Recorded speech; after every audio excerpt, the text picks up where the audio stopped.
Hi friends, எத்தனையோ தசாப்தங்களா யூதர்கள் உலகத்துல எங்கேயுமே கிடைக்காத ஒரு விசித்திரமான மாட்டு இனத்தை தேடிட்டு இருந்தாங்க. கடைசியா 2022ல யூதர்கள் எதிர்பார்த்த மாதிரியே உடல் முழுவதும் சிவப்பு நிறத்துல இருக்கிற மாட்டை கண்டுபிடிச்சாங்க. சரி, எதுக்காக யூதர்கள் இவ்வளவு வருடங்களா இந்த சிவப்பு நிற மாடுகளை தேடிட்டு இருந்தாங்கன்னா, இந்த வகையான மாட்டை பலி கொடுத்து யூதர்களோட இறை தூதரான மெசியாவை உலகத்துக்கு வர வைக்கணும்னு.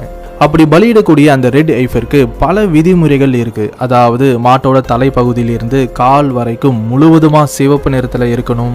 அதே போல ரொம்ப வயதான மாடாகவோ சிறிய மாடாகவோ இருக்கக்கூடாது. நடுத்தர வயதான மாடாக இருக்கணும். அந்த மாட்டுக்கு எந்த ஒரு நோயும் இருக்கக்கூடாது. முக்கியமா இதுக்கு முன்னாடி பால் கறந்த மாடா இருக்கக்கூடாது. விவசாயத்துக்கு பயன்படுத்தி இருக்கக்கூடாது. இப்படி எல்லா விதமான விதிமுறைகளுக்கும் உட்பட்ட ஒரு மாட்டை யூதர்கள் கண்டுபிடிச்சு அதை பலி கொடுத்து அதை எரிச்சு அதோட சாம்பலை யூதர்களோட 3ஆம் தேவாலயத்துல கொண்டு போய் தெளிக்கணும். இப்படி பண்ணாதான் யூதர்களோட இறை தூதரான மெசியாவை இந்த உலகத்துக்கு வர வைக்க முடியும்னு யூதர்கள் நம்புறாங்க. சரி, இந்த மாட்டோட சாம்பலை தெளிக்கக்கூடிய அந்த 3ஆம் தேவாலயம் எங்க இருக்கு? யூதர்களோட இந்த பலியிடக்கூடிய சடங்குகளால பாலஸ்தீனிய மக்களுக்கு என்ன பிரச்சனை? எதுக்காக இதை 3ஆம் தேவாலயம்னு சொல்றாங்க? அப்படின்னா இதுக்கு முன்னாடி இருந்த 2 தேவாலயங்களுக்கு என்ன ஆச்சு?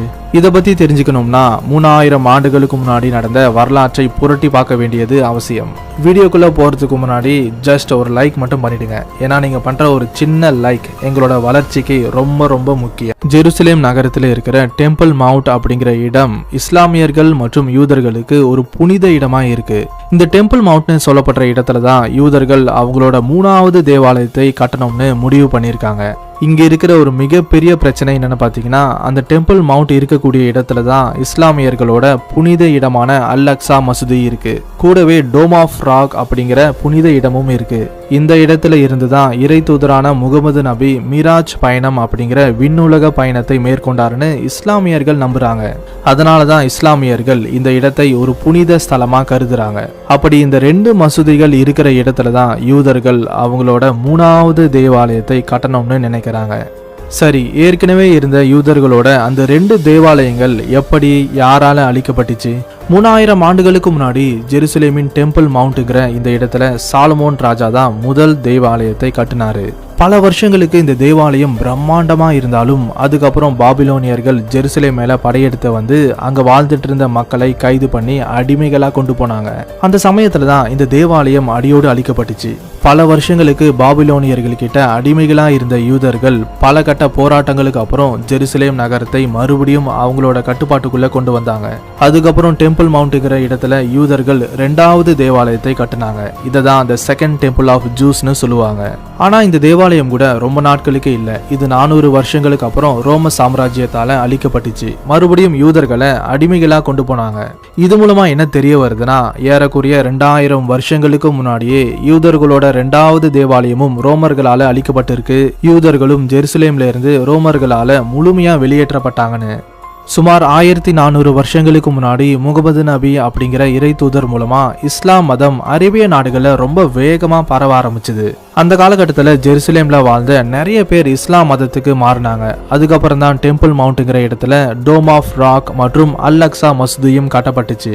இதுல அல் அக்ஸா மசூதி மெக்கா மதினாக்கு அப்புறம் 3ஆவது புனித ஸ்தலமா கருதப்படுது. ஏன்னா இங்கதான் எல்லா இறை தூதர்களும் கடவுளை தொழுது கொண்டாங்கன்னு இஸ்லாமியர்கள் நம்புறாங்க. அடுத்ததான் இருக்கிறது டோம் ஆஃப் ராக். இந்த இடத்துல இருந்துதான் முகமது நபி சொர்க்கத்துக்கு பயணம் பண்ணாரு. அதனால இதுவும் எங்களுக்கு ரொம்ப முக்கியமான இடம்னு சொல்றாங்க. ஒரு பக்கம் யூதர்கள் இது எங்களுக்கு சொந்தமான இடம்னு சொன்னாலும் இன்னொரு பக்கம் முஸ்லிம்கள் இது எங்களோட மசூதிகள் இருக்கக்கூடிய இடம்னு சொல்றாங்க. உண்மையா சொல்லப்போனா இப்போ யூதர்கள் ஆரம்பிச்சிருக்கிற இந்த சடங்கு கடைசியா டெம்பிள் மவுண்ட்ங்கிற இடத்துல தான் வந்து முடியும். யூத மக்கள் எதுக்காக இந்த சடங்குகளை பண்றாங்கன்னு தெரிஞ்சுக்கிறதுக்கு முன்னாடி யார் இந்த யூதர்கள், இதை பத்தி ஒரு குட்டி ஸ்டோரி சொல்றேன், கேளுங்க. யூதர்களோட வரலாறு முதல்ல ஆப்ரஹாம் கிட்ட இருந்து தான் ஆரம்பிக்குது. இறை தூதரான ஆப்ரஹாமுக்கு 2 பசங்க இருந்தாங்க, இஸ்மாயில் மற்றும் ஐசக். ஐசக்கோட வம்சாவளியில வந்தவங்க தான் இந்த யூத மக்கள். காலப்போக்கில் இந்த யூத மக்கள் தான் ஜுடாயிசம் அப்படிங்கிற யூத மதத்தை உருவாக்குனாங்க. ஜுடாயிசம்னு சொல்லக்கூடிய யூத மதத்தை தான் இந்த நாள் வரைக்கும் யூதர்கள் பின்பற்றி வராங்க. யூதர்களோட நம்பிக்கையின்படி உலகத்திலேயே ஜெருசலேம் நகரம் தான் ரொம்ப புனிதமான ஸ்தலம்னு நம்புறாங்க. அதனாலதான் முழு ஜெருசலேம் நகரத்தையும் அவங்களோட கட்டுப்பாட்டுக்குள்ள வச்சுக்க எத்தனையோ முயற்சிகள் பண்ணாங்க.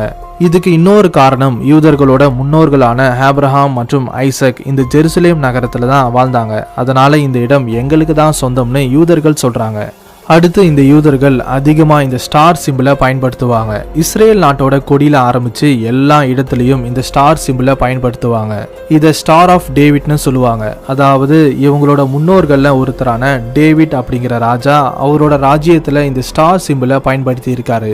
இந்த ஸ்டார் சிம்பிளுக்கு என்ன அர்த்தம்னு பார்த்தீங்கன்னா, யூத மக்களோட ஒற்றுமை, நம்பிக்கை மற்றும் கடவுளுக்கும் யூத மக்களுக்கும் இடையே இருக்கிற தொடர்பை சுட்டி காட்டுது. அடுத்ததா, இந்த யூதர்கள் வரலாற்றில் சுதந்திரமாக இருந்ததை விட அடிமைகளாக தான் அதிகமாக இருந்திருக்காங்க. ரொம்ப முக்கியமாக எகிப்தியர்கள் யூதர்கள்னு சொல்லக்கூடிய இஸ்ரேல் மக்களை சுமார் 400 வருஷங்களுக்கு அடிமைகளாக வச்சுருந்தாங்க. இன்னும் சொல்லப்போனால் இந்த நாள் எகிப்தில் இருக்கிற பிரம்மாண்டமான கட்டிடங்கள் எல்லாமே அங்கே அடிமைகளாக வாழ்ந்துட்டு இருந்த யூதர்கள் உதவியால் தான் கட்டப்பட்டுச்சுன்னு வரலாற்று ஆசிரியர்கள் சொல்கிறாங்க.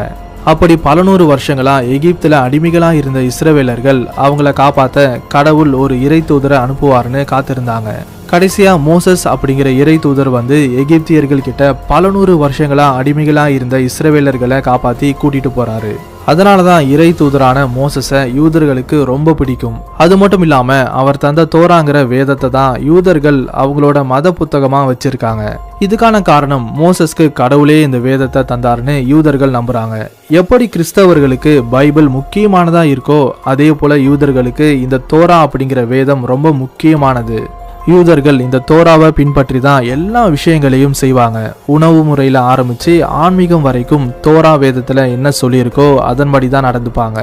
தோரால மொத்தமாக 613 கட்டளைகள் இருக்கு. இதில் 10 முக்கியமான கட்டளைகளை யூதர்கள் இன்னைக்கும் பின்பற்றி வராங்க. அப்படி யூத மதத்தில் பிறக்கிற ஒவ்வொரு மனிதனும் தோராவை படிக்கணுங்கிறது கட்டாயம். காலப்போக்கில் மோசஸ் தந்த இந்த தோராங்கிற வேதத்தை வச்சு இஸ்ரேல் மக்கள் ஜுடாயிசம்ங்கிற ஒரு மதத்தை உருவாக்குறாங்க. இந்த மதத்தை பின்பற்றக்கூடியவங்க தான் ஜூஸ்னு சொல்லக்கூடிய யூதர்கள். சரி, இந்த யூத மக்கள் எதுக்காக இந்த சடங்கு பண்றாங்க, எப்படி பண்றாங்கன்னு பார்க்கலாம். சிவப்பு நிற மாடுகளை பலி கொடுக்கறது யூதர்களோட கலாச்சாரத்துல ரொம்ப முக்கியமான ஒண்ணா இருக்கு. இதை பத்தி யூதர்களோட புனித புத்தகமான தோரால சொல்லப்பட்டிருக்கு. அதாவது சிவப்பு நிற மாடுகளை 3ஆம் தேவாலயம் கட்டுறதுக்கு முன்னாடி பலி செலுத்தணும்னு, அந்த மாடுகள் எப்படி இருக்கணும், எப்படிலாம் இருக்கக்கூடாதுன்னு இப்படி எல்லா விஷயங்களும் சொல்லப்பட்டிருக்கு. முதலாவதா அந்த மாட்டோட கண் இமைகள்ல ஆரம்பிச்சு கால் வரைக்கும் முழுவதுமா சிவப்பா இருக்கணும். அந்த மாட்டோட உடல்ல எந்த காயங்களும் இல்லாம ஆரோக்கியமானதா இருக்கணும். முக்கியமா இந்த ரெட் ஐஃபருங்கிற மாடுகளை விவசாயத்துக்கோ இல்ல வேற எதனா வேலைக்கோ பயன்படுத்தி இருக்கக்கூடாது. இந்த மாதிரி எல்லா விதிமுறைகளுக்கும் உட்பட்ட மாடுகளை யூதர்கள் பல ஆண்டுகளா தேடிட்டு இருந்தாங்க. ஒரு வழியா 5 சிவப்பு நிற மாடுகளை கண்டுபிடிச்சு பலியிடுறதுக்காக வச்சிருக்காங்க. அப்படி இந்த 5 மாடுகளையும் மவுண்ட் ஆலிவ்ஸ்க்கு கொண்டு போய் பலியிட்டு அதோட ரத்தத்தை 3ஆம் தேவாலயம் கட்டக்கூடிய இடத்துல தெளிக்கணும். அதாவது இப்போ அல் அக்ஸா மசூதி இருக்கிற இடத்துல அந்த மாடுகளோட ரத்தத்தை தெளிக்கணும். அதுக்கப்புறம் பலியிட்ட அந்த மாடுகளை எரிச்சு அதோட சாம்பலை எடுத்து 3ஆம் தேவாலயம் கட்டினதுக்கு அப்புறம் அந்த தேவாலயத்துக்குள்ள 7 முறை தெளிக்கணும். அதே போல 9 யூத மத குருக்களையும் அந்த சாம்பலால சுத்தப்படுத்தணும். இப்படி எல்லா விதமான சடங்குகளை பண்ணாதான் யூதர்களோட இறை தூதரான மெசியாவை இந்த பூமிக்கு வர வைக்க முடியும்னு நம்புறாங்க. ஆனா இந்த விஷயத்துல யூத மக்களுக்குள்ள 2 விதமான கருத்து வேறுபாடுகள் இருக்கு. சில யூதர்கள் 3ஆவது தேவாலயத்தை கட்டி முடிச்சதுக்கு அப்புறம் தான் அவங்களோட இறை தூதர் வருவாருன்னு நம்புறாங்க. இன்னும் சில யூதர்கள் 3ஆவது தேவாலயம் கட்டுறதுக்கு முன்னாடியே இறை தூதர் பூமிக்கு வந்து அவர் தான் அந்த தேவாலயத்தையே கட்டுவாருன்னு நம்புறாங்க. இதை பத்தி யூத மத போதகர்கள் என்ன சொல்றாங்கன்னா, 3ஆவது தேவாலயத்தை கட்டி முடிச்சதுக்கு அப்புறம் தான் இறை தூதர் வருவாரு. அந்த சமயத்துல அவரை நம்பாத மக்கள் எகிப்தில் இருக்கிற சீனாய் மலையை நோக்கி பயந்து ஓடுவாங்க. ஆனா யூதர்களுக்கு அவங்களோட இறை தூதர் பாதுகாப்பா இருப்பாருன்னு சொல்றாங்க. சரி, யூதர்களோட 2 தேவாலயங்களை அழிச்சது இஸ்லாமியர்களான்னு கேட்டா இல்ல. முதலாவது யூத தேவாலயத்தை அழிச்சது பாபிலோனியர்கள், 2வது தேவாலயத்தை அழிச்சது ரோமானியர்கள். எங்களோட தேவாலயங்களை அழிச்சது பாபிலோனியர்கள் மற்றும் ரோமானியர்களா இருந்தாலும் இஸ்லாமியர்களோட அல் அக்ஸா மசூதி இருக்கிற இடம் எங்களுக்கு சொந்தமானது. அங்கதான் 3ஆவது தேவாலயத்தை கட்டுவோம்னு யூதர்கள் சொல்றாங்க. இதனாலதான் யூதர்களுக்கும் பாலஸ்தீன மக்களுக்கும் பிரச்சனை ஆரம்பிச்சது. இப்போ உங்களுக்கு தெளிவா புரிஞ்சிருக்கும் எதுக்காக அடிக்கடி இஸ்ரேல் பாலஸ்தீன போர் நடக்குதுன்னு. இந்த சிவப்பு நிற மாடுகளுக்காக பல நூறு ஆண்டுகளா யூதர்கள் பல தேசங்கள்ல தேடி தேடி கடைசியா 2022ல அமெரிக்காவின் டெக்சாஸ் மாநிலத்துல 5 சிவப்பு நிற மாடுகளை கண்டுபிடிச்சாங்க. அதுக்கப்புறம் அந்த மாடுகள் இஸ்ரேலுக்கு அனுப்பப்பட்டு பத்திரமாக பாதுகாக்கப்பட்டு வருது. ஒரு பக்கம் யூதர்கள் இந்த சிவப்பு நிற மாடுகளை பலி கொடுத்தா அவங்களோட இறை தூதர் வருவாருன்னு நம்புற மாதிரி, இன்னொரு பக்கம் கிறிஸ்தவர்கள் இந்த சிவப்பு நிற மாடுகளை பலி கொடுத்து 3வது தேவாலயத்தை யூதர்கள் கட்டி முடிச்சதுக்கு அப்புறம் இயேசு மறுபடியும் இந்த பூமிக்கு வருவாருன்னு நம்புறாங்க. உண்மையா சொல்லப்போனா யூத மக்களோட நம்பிக்கையின்படி இயேசுவை யூதர்கள் இறை தூதராகவும் ஏத்துக்கல, இறைவனோட மகனாகவும் ஏத்துக்கல. அவங்கள பொறுத்தவரை இயேசு ஒரு யூத மத போதகர் மட்டும்தான். அதனால யூதர்கள் இயேசுவுக்காக காத்திருக்கல. அதுக்கு பதிலா கிங் டேவிட்டின் வம்சாவளியில இருந்து வரக்கூடிய ஒருத்தர் தான் அவங்களோட இறை தூதர்னு சொல்றாங்க. வரலாற்றில் இதுவரைக்கும் 9 சிவப்பு நிற மாடுகள் பலி கொடுக்கப்பட்டிருக்கு. இதுல முதலாவது சிவப்பு நிற மாட்டை பலி கொடுத்தது இறை தூதரான மோசஸ். அதுக்கப்புறம் வெவ்வேறு காலகட்டங்கள்ல மீதி இருக்கிற 8 மாடுகளையும் பலி கொடுத்திருக்காங்க. யூதர்களோட இந்த சடங்கை பத்தி வெறும் தோரால மட்டும் இல்லாம பைபிள் குரான்லயும் சொல்லப்பட்டிருக்கு. சரி, நீங்க இந்த யூதர்களை பத்தியும் யூதர்களோட வித்தியாசமான சடங்குகளை பத்தியும் என்ன நினைக்கிறீங்கன்னு கமெண்ட்ல சொல்லுங்க. இந்த வீடியோ பிடிச்சிருந்தா லைக் பண்ணுங்க, ஷேர் பண்ணுங்க. மறக்காம நம்ம சேனலை சப்ஸ்கிரைப் பண்ணி அந்த நோட்டிஃபிகேஷன் பெல்லை ஆல்ல செட் பண்ணிக்கோங்க.